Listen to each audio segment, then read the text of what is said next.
સુરતના ભેસ્તાન પોલીસ સ્ટાફે અમદાવાદ શહેરના ઈસનપુર પોલીસ સ્ટેશનમાં બળાત્કાર, છેતરપિંડી અને વિશ્વાસઘાત જેવા ગંભીર આરોપોની સાથે વોન્ટેડ તરીકે ફરાર રહેલા આરોપીને ટેકનિકલ કામગીરી અને બાતમીના આધારે મુંબઈથી ઝડપી પાડ્યો છે।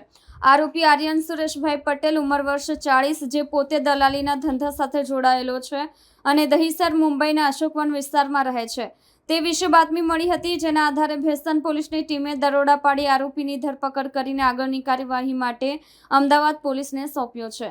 આરોપી સામે ઈસનપુર પોલીસ સ્ટેશનમાં ગુનો ભારતીય દંડ સંહિતાની કલમ 376(1), બળાત્કાર, 420, છેતરપિંડી, 406, વિશ્વાસઘાત અને 506 ધમકી હેઠળ ગુનો નોંધાયેલો છે।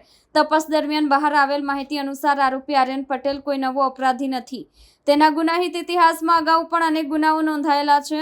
આરોપી આર્યન પટેલ સામે નોંધાયેલા ગુનાઓ આ સમગ્ર કામગીરીમાં સુરત પોલીસની ભેસ્તાન ટીમે બાતમી હકીકત અને ટેકનિકલ અનુસંધાનના આધારે આરોપીની ઓળખ કરી દરોડા પાડી આરોપીને પકડી પાડ્યો છે।